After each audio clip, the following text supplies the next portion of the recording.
Ladies and gentlemen, boys and girls, welcome to another episode of Be Your Own Boss.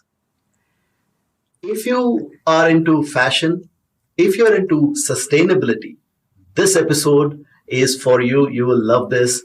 Today we have with us Vino Supraja, who's an award-winning fashion designer, an author, an architect, an entrepreneur, and of course, a family woman. So someone who has uh, multiple times she has started from zero and just because she had to move to places with her family. So this is something very common in our culture that when women get married, then they just go with the flow and they take care of the family a lot and place a lot of value to the family, and with the family they move and adjust their career, which is something that I don't like, and I hope that this would, in future this would change. But this a lot of you must be going through this kind of a change, and this story will help you and will motivate you. Let's welcome Vino. Vino, thank you so much for taking our time and joining us here. My pleasure. My pleasure. Thanks for having me over. Thank you. So, like we always do on the Be Your Own Boss podcast, let's start with your story right from the beginning. So tell us about your parents, your siblings, your childhood memories. Where were you born? Okay, I was born and raised in a small town called Vandavasi, which is near Kanjivaram, the famous Kanjivaram silks. I'm sure the world knows. So I am from this town called Vandavasi. I finished my schooling there. My dad was a doctor. He has served the villages around Vandavasi for 50 years. He was also an agriculturalist. So he used to go to the fields early in the morning and then visit his clinic until night, and then he comes back home, goes to the fields, goes to the clinic. That was his life. And my brother was also a doctor, and my mom was running a school in which I studied until my 10th grade. And then after 10th grade, she couldn't run the school. So I had to join government school, which is Government Boys Higher Secondary School. So you were in a all boys school? Yes, because that was one place where we could access an English medium class which could teach us the higher secondary syllabus. So there was one section which taught in English, and that's where I went to. There were 8 girls in the class, and I was one among them. Like Ashtalakshmi, they say, we were 8. So I came out from the government school there. Growing up, we didn't have access to many things, like books, for example. I never got my hands laid on any of the fairy tales or any of the things that this world generally reads on while growing up. All I could read was magazines and maybe these pocket novels and these pocket novel comics that used to be available in the tea shops and newspapers. That's all I have read during my childhood. Okay. And I had no connection with fashion at all. I mean, come on, I used to wear half sari since my 8th grade as a school uniform until my 12th grade. And then when I had to do my university, I wanted to do my master's in Tamil. Okay. And the parents in India, they were like, what are you going to do learning Tamil? Are you going to become a Tamil teacher? No, you are either supposed to become an engineer or a doctor. You have no other choice. And did you have aspirations to become an entrepreneur when you were growing up? No, I wanted to just learn Tamil because I just always loved that language, because those were the books that I've read while growing up, right? You don't get English novels or anything in my place. All I could read was Tamil novels. So I was fascinated by the language and I wanted to learn Tamil. But there was a major protest in the family saying no. And then I said, if my dad wanted me to become a dentist, of course, family of doctors. Yeah. And my mom wanted me to become an engineer. I was not okay with both. I got a call from one of my uncles, and he said, there is a new course called architecture. Would you like to join? I asked him, will there be math and physics in that course? He said, no, it's all about drawing, designing, building. I was like, wow, okay, I'm joining this. I had no idea what it was all about. Okay. And that's exactly how I entered this university, SRM University in Chennai. And the day I'm entering my classroom, there was already a lecturer teaching and he was writing on the board, mathematics, underline. I was like, boom, what? you guys have fooled me and put me into a course which has math, and physics was in disguise. Huh? There was physics, but in a different name. But somehow studying architecture kind of laid a very strong basement for all the aesthetic sense that I have now. Because design is one universe. There is there are several types of arts and design available, like furniture, interior design, and architecture. And these are like the design part. There is also, in terms of art, there is fine arts, sculptures, and even theater, music. Everything comes under one single universe called art. And I was put in right at the center of this. Otherwise, this girl from Mandavasi would have never known all these things. And even literature came into it. And I thoroughly enjoyed my 5 years in the university. That gave me a lot of confidence, because in the first year, I used to have nice oiled, plaited, long hair, big glasses, and dupatta pinned on both sides, wearing Hawaii slippers, ill-fitted salwar kameez, and that's how I went to college. And I was a pet project for my peers, because they never teased me, mocked me, or bullied me for the way I spoke English or for the way I was dressed. I became their pet project, and they all worked on improving my looks and my language and everything. So after 5 years, when I came out of it, I was so ready that I was able to go and speak on television and radio. Wow. I was that ready. It gave me all the confidence. I mean, I'm really thankful for all my friends and teachers from the university who made me who I am today. Yeah. That was my... And you became a TV presenter later on, right? Yeah. So we'll come to that as well. I want to know about that. So after college, then what was your next step then? So once I finished architecture, that is when all these 3D Studio Max, like previously, all the plans and elevations were drawn with T-squares and set squares and T-scales on paper. Drafting was done like that, and then all the perspectives were also done on table with pencil and eraser. But then that is when 3D Studio Max, Maya, and the digital walkthroughs, the simulations were all slowly sprouting. So I wanted to explore that, and then I joined an animation course, a residential course in an organization called Pentamedia in Chennai, and that is where the whole world of media opened in front of me. Like, we were taught what is a close-up, what is a long shot, and what are the cameras, and how to sketch. We were exposed to animation movies, and I was like this is totally a different world. Yeah, I was always a movie buffer. I was always a movie buff, even back in my village. But then I have never watched any of the English movies or anything. I have watched only Tamil movies. I was born and raised watching Rajinikanth and Kamal Haasan.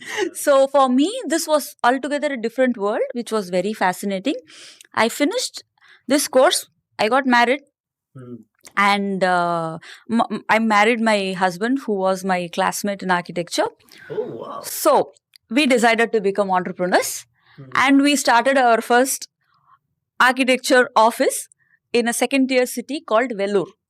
Okay. Yeah, I know Vellore. Okay. So we started our office in Vellore, which was a major flop show. Yeah. We were penniless. We had to cut down on our chai. We had to cut down on several things because, we were only 23. We knew the craft, but we didn't know how to make money. You didn't have the experience. We didn't know how to do business. We only knew we had the skills, but doing business was altogether a different realm, right? We were not good at it. We really suffered. And then we decided, I got conceived. So we thought, if we are going to fool around like this without money, then raising a child is going to be very difficult. So we decided, okay, anyway, I'm going to go to my mom's place for delivery. So what you do, you go to your mom's place and find a job. I'll be at my mom's place until I give birth to the child, and then let's see where life takes us. And so my husband joins a construction company with architecture and MBA combination, and I delivered the child, and I was taking care of the child for 1.5 years as a homemaker. So one of my friends from my animation school, he calls me one day to design a wedding invitation. So I was generally asking him, what do you do now? And things, because he knows that I was good at Photoshop and all these design things. So he called me and like, hey, can you do this for me? So I was asking him and he said, like, there is a new radio station coming up called Radio 1. It is from BBC. And so he said, like, I'm just auditioning people for the past 1 week. He was working there. He was working there. So I just randomly asked, so you won't audition me? He said, like, why not come tomorrow? And my mom was there, luckily at home. Like she had come to see me. So I gave the child to her and said, like, take care for a couple of hours. I'll be back. So I went and gave the audition, and a series of auditions happened, series of interviews happened, and tada! I became a RJ one day. I was a breakfast RJ for the radio station. Breakfast, that's prime time, right? Oh yeah, me and my friend, a very dear brother called Raj Mohan, who is a very famous YouTuber in Tamil Nadu now. So both of us did the breakfast show for the station, and that's how my radio journey started. Okay, tell us about that experience of being an RJ. Like, do you get a script or you? No, see, actually, the breakfast show is where you break the prime news of the day and things like that. So everything has a format, but nothing is scripted. Like, for example, the first hour, first link, an hour is divided by 4 quarters. Okay, every quarter will have a link, and then certain set of songs played, and then certain set of ads played, and then a song, and then comes the next link. So every hour there will be 4 links, and there is a format that in the first hour, the first link is going to be this, second link is going to be this. So there are 4 links. The second hour, like it's a 4-hour show, right? The second hour, it's going to be the big news of the day. The RJ is going to speak about the news, and maybe in the third link or the second link, she will be or he will be interviewing an expert about the same topic. And the third hour will be all the interaction with the callers. So every quarter we will be putting one caller on air, and the fourth hour will be winding up. So there is a format, and you really need to decide on what goes on that day. So if my show starts at 7 a.m., I'm supposed to be there with all the newspapers of the day by 6 a.m. So I wake up at 4. My husband also wakes up at 4. We both get ready. So we both go to a place in the city where all the newspapers will be sorted under a flyover, Kodambakam flyover. So we go there, collect all the newspapers, and then we pick Raj Mohan, my brother I told you. So we pick him from Kodambakam railway station, and my husband drops us at the radio station in Nungabakam, and he drives all the way to Maraimale Nagar to his company, which was Ford. He was working back then. So he drives all the way back to his office. So once you go there by 6 a.m., you quickly decide on what goes where, in which link, and then you discuss on how to put it. And then you just go. That's it. It is all immediate. You can't really prepare because it's breakfast show. You can't do much prep because you don't know what is going to be the big news of the day, right? You would have prepared something like, you can kind of prepare with the previous day's evening newspapers, but sometimes mornings are very different. So that's how it happens. It's very spontaneous, and you have to be, quick thinker, right? Yeah. Your reflexes have to be really good.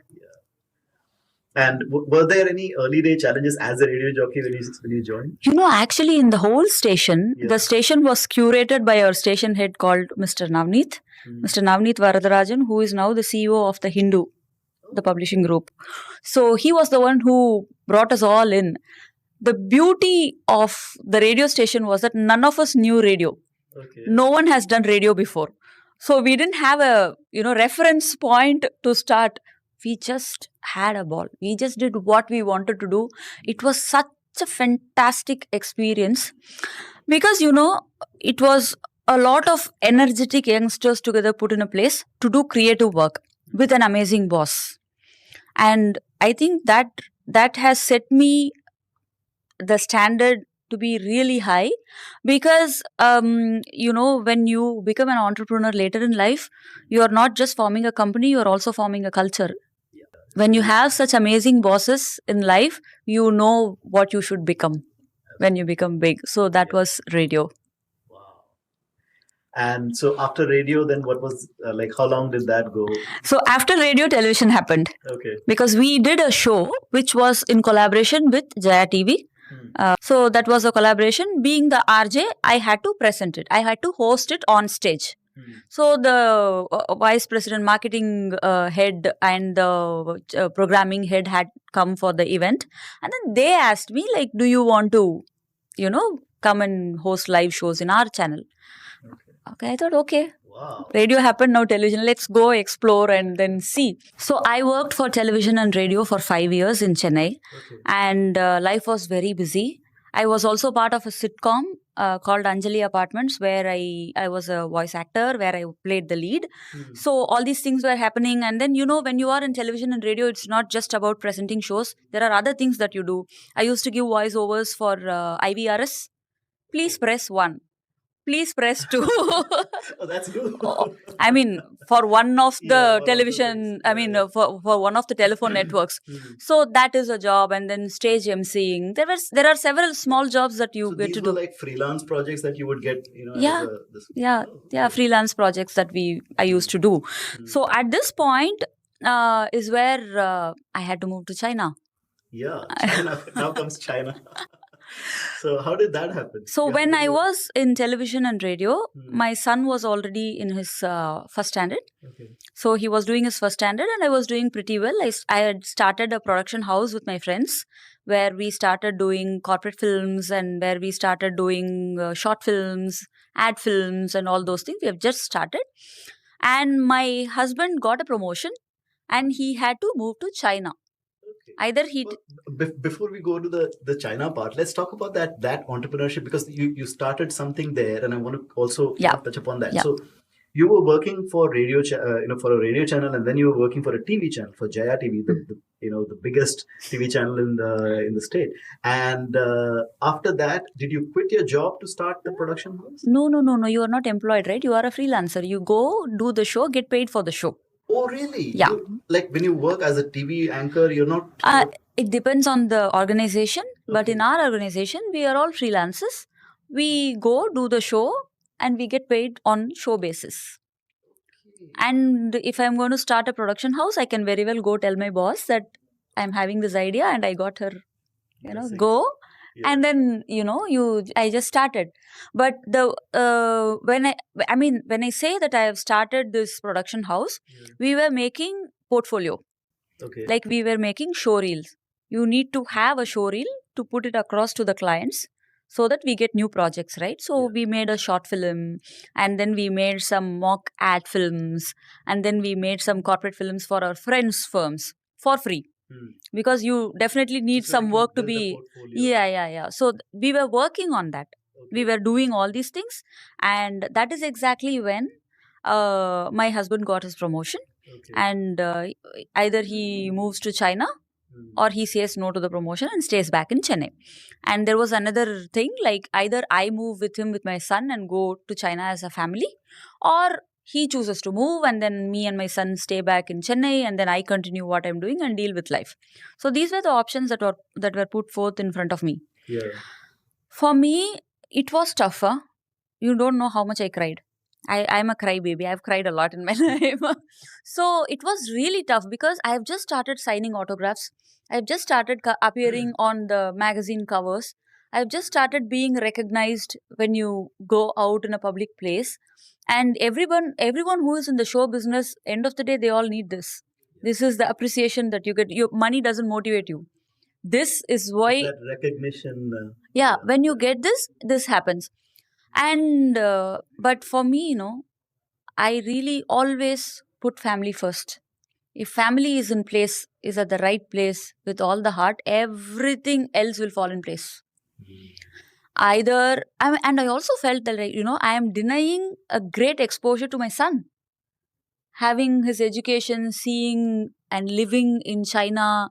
And also, who gets this chance, to go and live in a country like China, to get to learn this language, and who gets this opportunity? So I thought it sounded wild, and then I said chalo, let's go. It's okay, let's figure out. And my idea was that I will go to some college, some university there in China. and study there. I'll continue, I'll study something related to filmmaking, obviously, filmmaking or script writing or, production or something related to this, so that even when I come back to India, I'll have a continuity. I went there, I learned this, I come back and I work in the same industry. That was the idea behind. So when I went to China, because anyway, I can't come on television in China without knowing the language. Yeah. And you can't learn that language like this. It's so tough. Yeah. I don't think you can learn even in months. Like, Oh, no. years. Yeah. Even natives don't know all the all the words that are there in Chinese. Yeah. So when I moved to China, I was trying to Google. I came to know that there is no Google in China. Welcome to China. Wow. Then, okay, I was trying to research. There were only 2 websites that opened in English. So one was a fashion school, one was a business school. Every other website was in Chinese. So these were the 2 doors that were open in front of me. At that point in time, I thought business will have lots of numbers. I'm allergic to numbers. So I thought fashion was exciting because I already have this creative background. I thought, why not? Let's just do that. So I went and visited my fashion school, which is IFA Paris in Shanghai. So I visited my fashion school. I really liked it. I was very excited, and that's how I entered into fashion out of no choice. So you went to the fashion institute there, to learn. Oh yeah. So this was a bachelor degree. Okay. And I'm entering this course at the age of 32 with a son going to 2nd grade. Okay. Because it's a bachelor degree, all my peers, all my classmates were just out of high school. Yeah, they must be teenagers and they're all teenagers. Yeah, literally generation gap between. I blend pretty well with all the age groups, and they had their own problems. Like they used to bunk college because they got pimples and breakups and all these. But anyway, I think that is one of the best decisions I have ever made in life. If I was closed to the door that opened to me, a door called China, if I was close to it, thinking that it is an unknown territory I will not explore, I would have been just on television maybe till date within Chennai. So when I went to China and I started doing the course, the first day was very scary because all these classmates of mine who had joined fashion wanted to become fashion designers. It was like their ultimate goal. It was like their dream. I am someone who came with no choice, right? So on the first day of class, they were all discussing about the spring-summer collection of Dior done by John Galliano. Okay? I don't know what Dior was. I don't know what John Galliano was. Is it a brand? Is it a name? They were talking about something called Chanel. Is it a person? Is it a name? Is it a place? What is this? And I wrote down everything in Tamil because in English you don't know the exact spelling, right? So I wrote down Chanel, John Galliano. I wrote down everything. I went home. Again, Google doesn't work. So I just tried to fiddle with my computer and find out what these are. It was very disheartening. I started crying to my husband saying, I think I made a bad decision to go to this fashion school because I don't know what I'm going to do there. I know nothing. As I told you, I was someone who wore only half sarees from my 8th grade. I didn't know anything about fashion. And back in 2011, there were no big brands in India, right? Especially in Chennai, all we had was Globus and Pantaloons. That's all I knew. Even I was on television. That is all I knew. So the next day, what I did was, I just wiped my tears and I went to my teachers. I went to my teachers, to every teacher, and then I told them, sir, I know nothing about fashion. I have zero idea about what you spoke yesterday. If I ask you some silly basic questions, please teach me because I want to learn. I went and told this to every single teacher. From then, I became their pet project too. For them, educating me had become because see, when you're open to learning, first of all, we need to acknowledge that we know only so much. Yeah. Only then people will be interested in teaching you. And if you're going to pretend that you know everything, there will be no learning. And there is nothing wrong in not knowing things. Yeah, it's okay to not know things. I don't know to drive. It's okay. But I know other things which you may not know. right? And there is nothing wrong in being open about it, showing your vulnerability. Only when you and the intention to learn, right? That's more important. When people know that you're open about it, that you don't know and you want to learn, then they'll take interest in it. exactly. And also, I couldn't sew a straight line. And the whole first year was me struggling sewing. Me and my sewing machine, and me going to the bathroom and crying, calling my husband, I don't think I fit in here. This was my first year. But then, I had a teacher who is still my mentor, a very good friend, Mr. Irfan Shima. He keeps saying that, we know, try. And I also came across, see, whenever there is a struggle, there is I think this universe sends me something to just gather and do stuff. I came across this book which said, when you put some effort for towards something for 10,000 hours, you become an expert in it. The book is called Outlier, okay? It says when you put effort for 10,000 hours on anything, you can become an expert. So I read that, and then my teachers were very encouraging, and every time they used to say, like, go, you can do it. Come on, try. Oh, come on. So I started stitching, I started sketching. Obviously, I started getting better at it. And my final year collection, it walked Shanghai Fashion Week. It won 2 international awards. It got special mentions on Vogue of China, Elle of China. All these things happened. Fantastic. Thank you. Amazing. What a journey, right? Like right from not knowing anything at all to winning the award. I know. So the journey still continues. Yes. Right? So when this happened, life moved me to Detroit. Oh, okay. Mind you, Detroit is not a fashion capital. If life had moved me to the US, to LA or New York, that's a different story. But it moved me to Detroit. Again, for my husband's job, and I had to make this choice. Whether you want to go back to India, I cannot stay back in China, for sure, alone. Either you go back to Chennai and do whatever you want to do, or you follow him. Then again, I thought, like, China was fun, right? Like, I made this choice. I went to a new place. I figured out something, and I could achieve something which gave me a lot of confidence. So I thought, okay, let's try US now. So we went to Detroit. Landing in Detroit, I was like shocked to see the city because it was just coming back from the recession. There were burnt buildings and there was no life. Nothing was happening. Again, the crybaby starts crying for a month. And then I wipe my tears again. And now I thought, like, you can look at it in two ways. You can see that there is nothing happening in Detroit in terms of fashion. So if I do something in fashion, I'll get noticed. Right? So I thought, like, why don't I look at it that way? And I bought a sewing machine. I bought some fabrics from a nearby clothing store, and I made one collection, and I took pictures. Taking pictures is again a very interesting story because I had actually hired a photographer, and on the day of shoot, he was super racist, and I started to cry. He was that racist. And then I came back home and I was telling my husband, like, I don't know how I'm going to work with this guy. On the day of discussion itself, he was throwing so many remarks on the race. So I'm not sure how comfortable I'll be working with him. And he said, like, you know what, let me buy a camera. We'll start taking pictures. Let's see. If we make mistakes, we'll learn. So he is my photographer. Whatever you see on Instagram or social media, or my website, all the pictures are taken by him. His pictures were even published in British Vogue. Wow. So we learned as we moved forward in fashion. We made mistakes. Our initial pictures were so.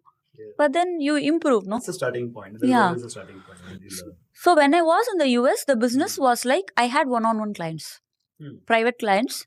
They come home, I measure them, I make garments for them, I stitch myself. Right. So I make garments for them and then I deliver. So that was the business model. This business model, with sincerity, with all dedication that I did, took me until showing my collection in New York Fashion Week and in Brooklyn Fashion Week. And I was gaining momentum there. Yeah. And that's when life moved me to Dubai. So you were already like establishing yourself just there. Just then. Boom, Dubai happened. Somehow, you know what I think, Sachin? When I start to gather an aura of self, no? That ego. Whenever I start to build an ego aura around me, God takes me to a new place and puts me there. Now Start again. Now start again. I think that's the lesson I'm supposed to learn. And it keeps happening again and again. And I'm enjoying this wild journey. What a spirit. What a spirit, Vino. Thank you. Actually, when I moved, I mean, this realization came much later. Even the Dubai episode started with Crybaby only. So, but Dubai was a very different market to play with because in the US, almost everyone is an immigrant, right? Even here it's like that, but this is a luxury market. It's like in the US, I could text someone on Instagram and they will respond. But here everything had to happen via a PR agency, right? And when there is a client coming home, the home has to be in a certain way. There has to be seamstresses wearing a white jacket, doing embroidery, and all those things are expected if you are a luxury designer, if you are a couture designer. So I didn't want to invest so much back then in this country because seeing the design of my life every 3 to 4 years, I keep moving, no? So when I was trying to figure out, as usual, what happens is when there is a crossroad in my life, I go to College Road. So I thought, okay, let's go study something here, and then we'll figure out where life takes us. So here I joined SMOD and I did my fashion marketing course. That was life changing because in one of the classes, my teacher, he projected a documentary called The True Cost, which spoke about the dark side of fashion, about the garment workers, how their lifestyle is, how their living conditions are, and how they work for extended hours and how much they earn and everything. It really hit me hard because I am the daughter of a doctor who served villagers for 50 years. I have seen with my own eyes, he never used to take money from the villagers if they don't have. He used to give them bus fare. He will ask, do you have money to get back home? You're saying you don't have money to give me. Then he used to give them money. So and he used to go to the fields every day morning before going to the clinic. I am in an industry which is polluting, which is the second most polluting industry on earth, and then which is also exploiting human beings. I was feeling very guilty about it.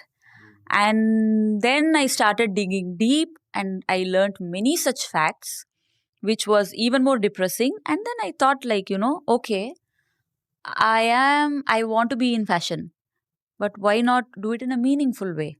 And also this moving of 3 to 4 years to different countries, right? I first have to accept this design of my life and then have to come to terms with it and handle it in a smart way. Right? So, because I am moving every 3 to 4 years, I think online model will work. Because every country I move to will become my new market. And the previous country I was living in can still remain as a market to me. I need not close down my business. When I have one-on-one clients, I'll have to close down, lose all my client base, and then come to a new place and then network and then build, then I'll move. Right? So I thought it has to be an online business and it must be a sustainable business. And I am from India. I can speak the language. India is the biggest sustainable sourcing hub. So I can get things done there. So I shifted from being a regular designer to a sustainable fashion designer in 2019. End of 2019, I launched my brand. But the problem is, I cannot build a team because I keep moving. Yeah. Every country I move to, I cannot keep finding people, build a team and leave them. Hiring people. There will be no consistency in my work then. Right. Training them to fit into your aesthetic and then you leave them, go to a new place and then again find new people. So even that, I had to find a smart way. So I work with a group of freelancers. But at home, my office is always attached to my home because we keep moving countries. My son used to, now he's in university. But when he was in school, I wanted to be at home when he's back from school. Because, by the way, look at her, guys. She looks like a teenager herself. Her son is in university. I'm 44. Oh my God. Wow. So, sorry, carry on. So my home always has my studio, my workspace. So once everybody goes to work and school, I try to clock 5 hours a day on work. Okay. So I don't want to become over ambitious and then feel bad that I am not able to do so much work. First of all, I know the reality. I can work for 5 hours, and that 5 hours I will sincerely work. There are no distractions, and I make sure there are no distractions. And so that's it. I work for 5 hours a day, and then I put all my effort there, and then I have to cook for my family, I have to take care of my family. But the challenge is when you are a solopreneur, right? There is no team coming in at 9 a.m. You need not be well dressed.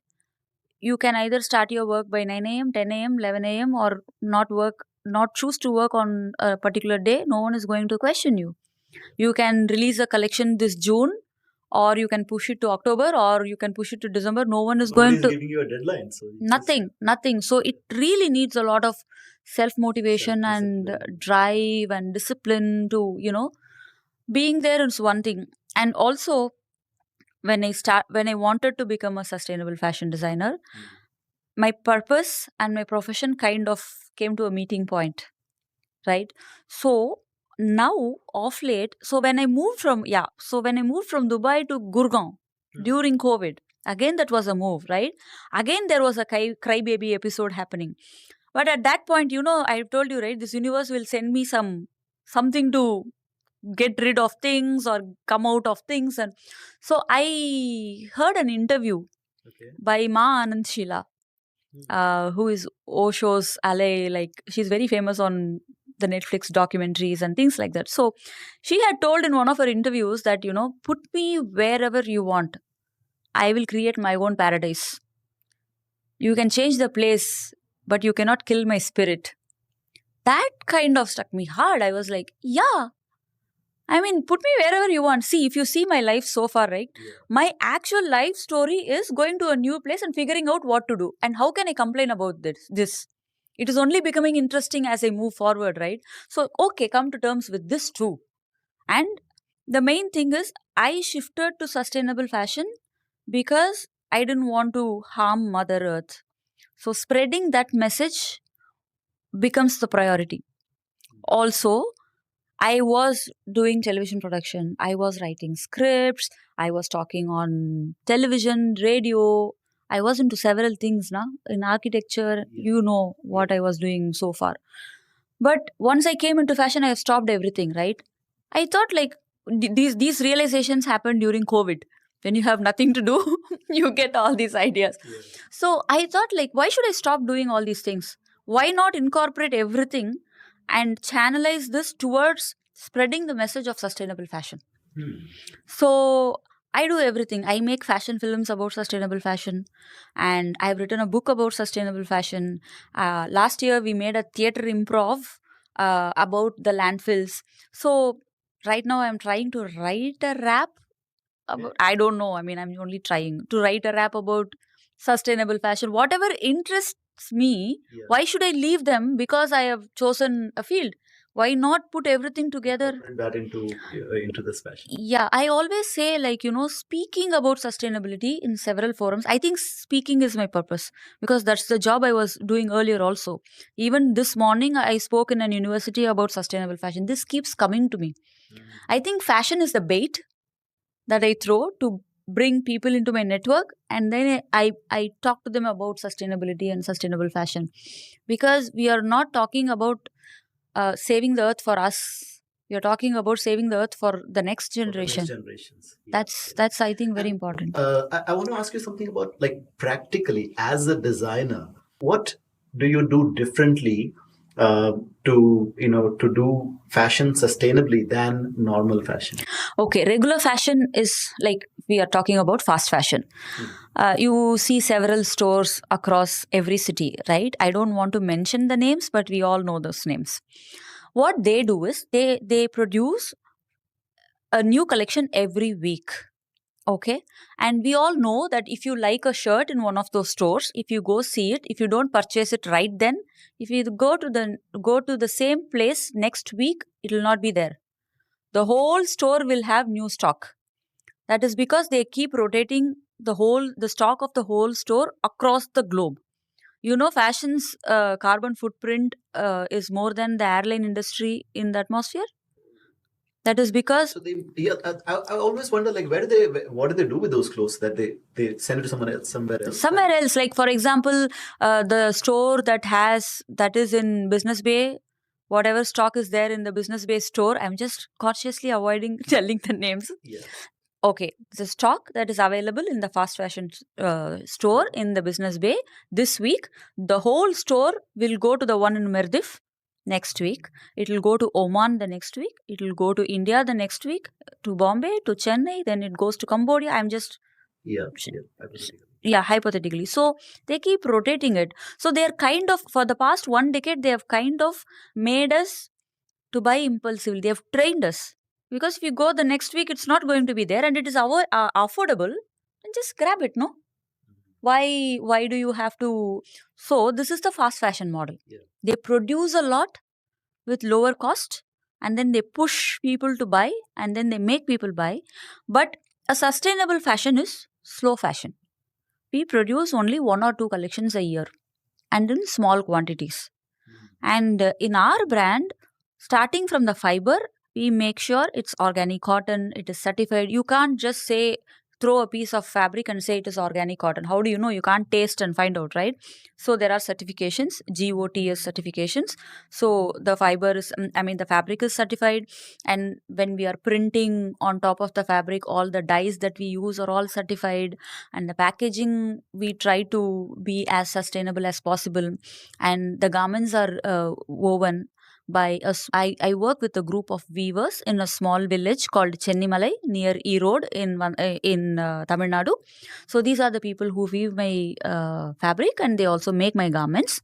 So, but you know what? No brand can claim to be 100% sustainable. Nobody can claim. The minute you are born, you are starting to produce carbon footprint.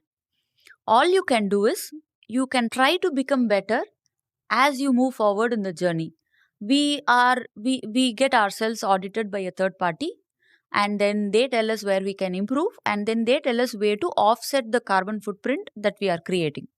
So this is another way that we better ourselves by getting audited and so this is how this is not to prove anyone, okay? Now the purpose behind starting this brand. So this is not to prove anyone or to say that I am better in sustainability than this brand or I am better in this way than this brand. No, I should be better when I think about it, when I go to sleep, when I think about the very purpose of starting this brand, I should feel good about it. Yeah. I should be better than last year, in terms of the carbon footprint or our practices or our packaging or our manufacturing or, every aspect of it. In every aspect of supply chain, we try to make it better. You are your own competition, nobody else. Yeah. Nobody else. I don't believe in the word competition or success. Yeah. Both are myth. It is just you trying to become better. And it is all about the journey, not the destination. So you can't really call something as a final destination, right? Because you don't know your destination. If I was in Chennai, if you had asked me in between 2007 or 2010 or something, what is your final destination? I would have said that, maybe becoming a channel head or something would have been my destination if you asked me to fix a destination. But then the universe had a different plan, right? I don't really manifest anything. People who are into business, they say like I manifested and I got this much of turnover. And when you are into sustainability, you hear all these energies, wavelengths, vibration. I believe in all that. But then in terms of manifestation, I leave it to the universe. Every day I pray, I only tell God that I am doing your work. This is your tool. Use me for your bigger purpose. Drive me in the right direction that I am supposed to go. That's it. And what comes back is like magic. It is amazing. And I love this wild journey. Yeah. And so talking about journey, like you were in Gurgaon, and after that, then you came back to Dubai again. Was that also part of your husband's? Oh yes, job? Oh yes. Now that my mindset has changed, I am like, I'm like welcoming every single change that comes to my life with open arms, because I don't see it as a change or an obstacle. I see it as opportunities. If I had lived only in Chennai all my life, chosen to live back with my son and my husband working in China, I mean, there would have been no evolution in me, right? Like, look at the way I've evolved, right? It's beautiful, no? So, when you move to a new place, you don't know what is waiting there for you. And I think if you go there with the right attitude, I think everything is beautiful. And when you go with a closed mind, you crib about things. I know people who were cribbing about living in China because you don't get even Indian rice, you don't get to see Indian movies, nobody speaks your language, everything is very difficult. Yes, it was difficult, but we chose to laugh about it. Right? Every day I come back from my school, my fashion school, my son comes back from his school, my husband comes back from his office, and we all laugh about what happened on that day, how we were looking like fools.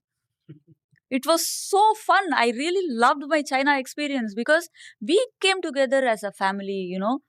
I used to do my homework, my son used to do my homework. We all sat on the same dining table and we used to check on each other, like, you know, have you done yours? I'm going to finish in 1 hour. And that was so much fun. So, yeah. Amazing, amazing. Now, I also want to touch upon the financial aspect of the entrepreneurship journey that you've had, which is very different from any other interview that I've done. To be honest, all these interviews that I've done, this is very unique. And so, how was that financially for you? Like, did you face any challenges, like, you know, to invest or not having a steady income? See, the advantage in my case is I am a solopreneur. I can remain only a solopreneur until today. God knows what is going to happen in future. And I work with freelancers, right? So whenever I move to for example, when I started my first collection in the US, I already had my savings from whatever I have earned in Chennai. So I invested that. And then I earned something in the US, no? That I invested when I was in Dubai. But it comes. But starting from scratch kind of puts you back to the same place. But I think when the purpose is to spread the message, and it's a slow fashion brand, we don't produce like, you know, too huge number of garments or something, and most of the work is done by me.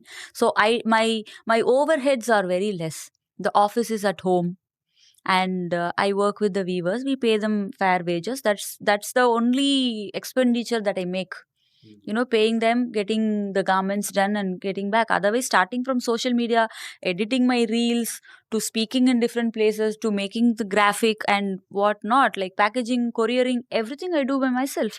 And rest of the things which I cannot handle, I hire freelancers, and I have some steady freelancers who do things for me on need basis.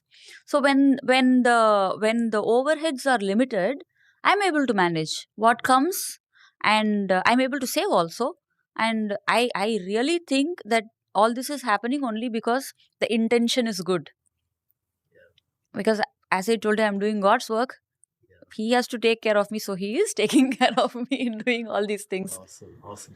Looking at your journey, right, from the child, you know, from the childhood to the kind of transitions that you've gone through, are there any particular people or anything that you would like to give the credit to for your success? Oh, my family first. My husband, who has taken me all around the globe. Initially, I used to get angry on him, like, you're always taking me out of the place when I am just settling down, like, feel like I'm settled here. When I start to feel the comfort, you're always taking me out of the comfort zone. But now I'm really thankful to him because he was not just taking me around out of my comfort zone. He was facilitating me to learn new stuff, right? If there is no family support, all these things wouldn't have happened. Like, as I told you, he took the camera and said, come on, chalo, let's try taking pictures. I married my best friend, okay?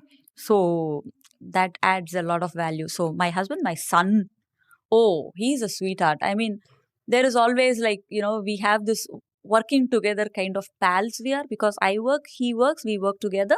And now he's in his med school. But until he was in his high school, he used to be my copyright corrector.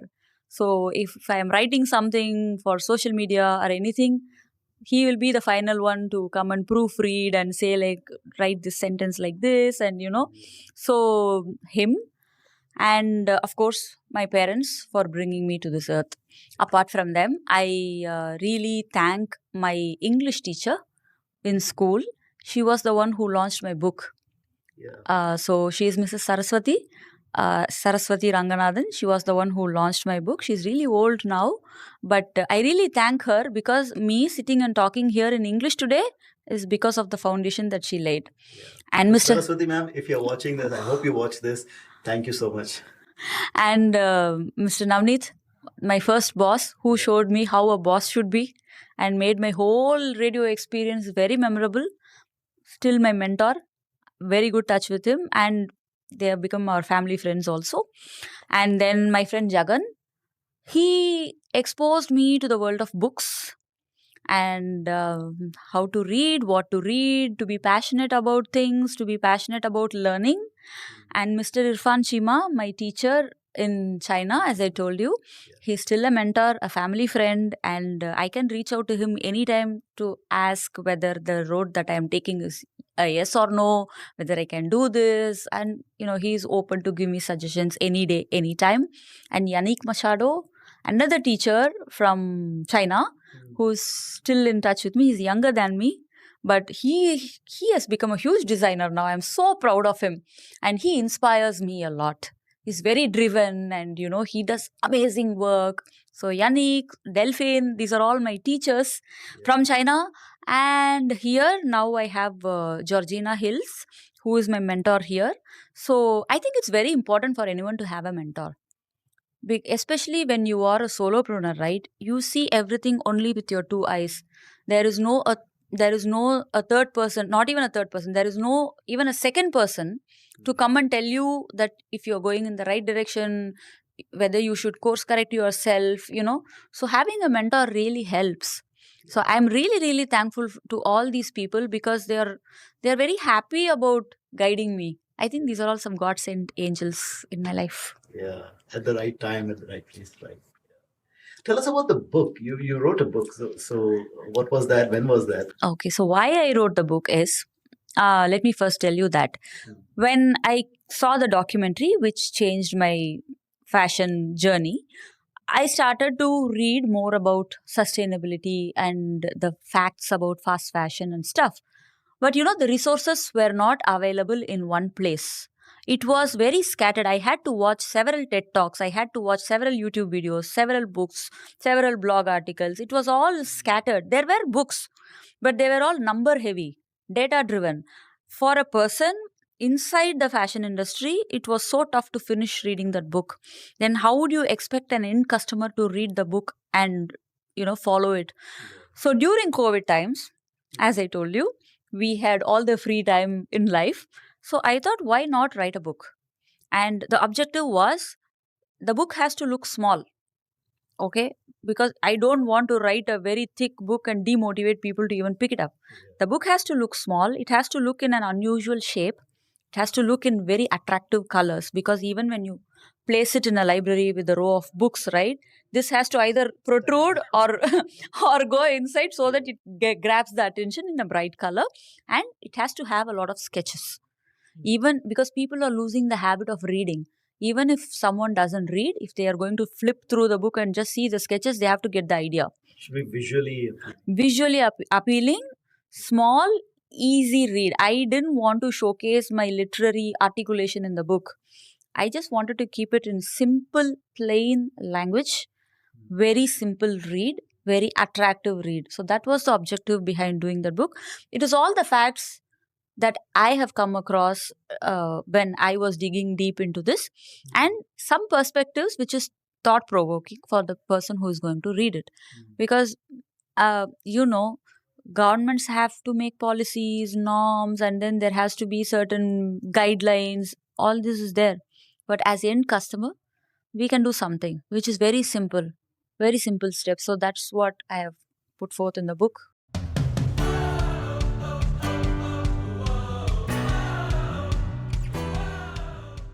What are some of those top 3 things that you would advise people to do to be more sustainable, be more planet friendly? First, repeat your garments. Whatever you have in your wardrobe, please use every piece of them left, right, center. There is nothing wrong in repeating a garment, right? Earlier, not repeating garments used to be the thing of film stars and television stars. But these days, we are all able to do it. Why? Because fashion is becoming more and more affordable. When real estate prices are going high, when automobile prices are going high, when groceries prices are going high, how come fashion is becoming more and more affordable year after year? Who is doing that sacrifice? Somebody is doing a sacrifice of their profit, right? For us to buy clothes for a cheaper price. That is because we are all crushing the end garment worker who is sewing the garment. Their wages are being compromised for us to wear these fancy clothes every single time. We started earlier, we used to buy clothes for our birthdays. Now we started buying clothes for our friend's daughter's birthday. Right? I'm not asking everyone to become a monk and not buy clothes at all. What I'm saying is, please be reasonable in buying. So please repeat your garments and please have a monthly shopping budget for buying clothes, which we don't have. Earlier, you remember, our parents used to buy clothes only during Diwali or, Shankaranti, birthday, and there used to be a budget. But now, because clothes are becoming affordable, we don't have a budget. You just see something on Instagram and shop. We don't have a budget. So please track your spending pattern in terms of fashion and also have a budget. It is not just good for the earth, it is also good for your pockets. This is the second thing. And third thing I would say is like, don't motivate your children with new clothes. Because I have heard people say that, let's go to shopping today or let's go to a wedding today. And when the child says, no, I don't want to come, let's wear a new dress and go to wedding. Don't project to your children that wearing a new garment is the most satisfying or happy thing to do in life. There are other things. Motivate with love, motivate with, something else. Not with wearing a new garment every day, because you know how much clothes we are throwing away every single day in the whole world. If you collect all the garments that are being thrown away every single day, you can fill 1.5 times the Empire State Building. You know why? I think there are no wardrobe stories anymore. If you ask your grandmother to open her wardrobe, it is just a small box, a trunk box. She will open and she'll tell a story about every single piece in that inside her so-called small tiny wardrobe. This was bought by your uncle from his first salary. This was bought by your grandfather from his some trip or something. So you won't throw away that easily because you're connected emotionally. But for us, we buy clothes for no reason, right? You go to some coffee shop, you see some 50% off signage, you just enter and you pick a t-shirt. And to make that one t-shirt, 2,700 liters of water was used, which is a drinking water for one single human for 900 days. I'm not asking you to save water for yourself. Please save water for your children. You are building your bank balance, buying homes, and raising your properties for your children, right? What if they don't have clean air and water? Yeah, what is the point in saving all these things? Right? So, yeah, please do these three things. I would be really happy. And if I'm like, let's say I go shopping, look at clothes, how do I know if are there any marks or something that as an end customer I would know this is made sustainably? So there are some independent sustainable fashion brands like ours who do it in a very genuine way. We Google so many things, right? You can also Google and do your research to find out these genuine sustainable fashion brands. Why I say genuine is all the fast fashion brands whose production volume is the actual problem. They all greenwash saying they are becoming sustainable. They have a sustainable rack. They say these are sustainable garments. And if you see, it would say like this is made out of 20% of recycled polyester. This is pure greenwashing. What I'm saying is please do some research. Identify those sustainable fashion brands around you. Next time when you make your purchase, give them a chance. And Google Vino Supraja, buy Vino Supraja brand. So this is sustainable 100%. Nothing is 100%. It's a journey. I am in the journey of becoming more and more sustainable day after day. Yeah. So, for the people who are watching this, who would like to, learn more about sustainability or probably invite you for a talk or something, what's the best way to reach out to you? So they can email me. The email ID is on my website, which is www.vinosupraja.com. You can, or ping me on Instagram. Now I handle my social media myself. So when you inbox me, I'm the one who is going to reply. So yeah, I love talking to people. I mean, I don't carry the tiara, right? I mean, I love talking to people. So anyone can approach. We'll include the link to your website and your Insta profile in the show notes and in the description for you. Thank you so much. One last question as we wrap up here. How was your experience being on the Bureau podcast? Oh, actually, when you tell your own story to others, right, your subconscious mind is also listening to that story. It really boosts your confidence. I think once in a while, every entrepreneur need to tell out their story loud. So they themselves hear and feel that they are going in the right track. Thanks for inviting me today, because telling you my story really boosted my confidence. Thank you. And so if you're an entrepreneur and you want to tell your story, go to sachinacharya.com and you'll find the link to connect with me and do reach out to us. Awesome. Thank you so much for taking our time and sharing your journey. What a wonderful story. What a wonderful journey. Thank you so much. Thank you so much for having me here. And it was wonderful talking to you and to you all too. So, ladies and gentlemen, boys and girls, that was Vino Supraja, the award-winning fashion designer, architect, author, and you've been watching and listening to Be Your Own.